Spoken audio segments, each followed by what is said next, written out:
Warning! The following video is kind of over-exaggerated. Most opinions shared are a little accurate to my thoughts and feelings. Vroom vroom, time to gamble for rubies and get nothing out of it.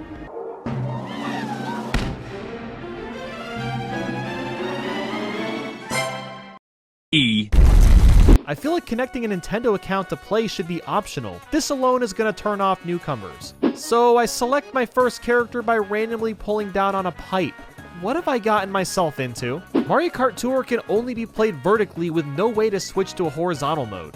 You know, the touch controls are fine, and I don't even mind the auto acceleration, but it would be nice to pair a Switch Pro controller and play like that as an alternative. So there's gonna be tours with new tracks that last every 2 weeks. Why do I have to wait this long to play new tracks? Gotta love how you just auto trick off every ramp.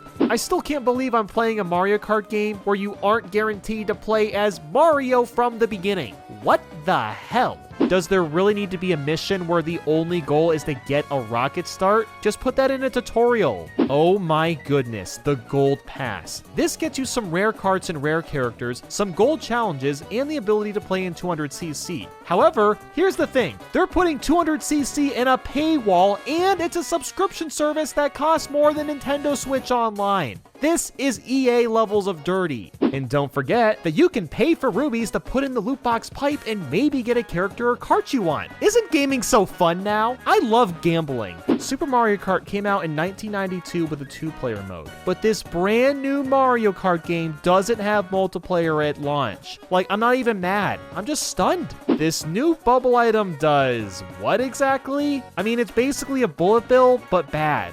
You can't see everyone's times after a race. Instead of getting hurt by touching the dinosaur, you can trick off his face. That's just hilarious. Anyone else think the Batcam is way too zoomed in? It's so easy to accidentally use an item when you just want to hold on to it. An option to have a dedicated item button would have been nice. It doesn't feel right being able to trick off the geyser when it used to destroy you in the older games. Why are so many tracks duplicated in multiple cups? I know these duplicates have minor differences, but this still makes the cups have less value and it makes them harder to remember. You can't even pause in the middle of a race. Your only option is to change settings or quit. I have to wait to play all the cups. Look, I know drip feeding content works for some mobile games, but why'd you do this to Mario Kart?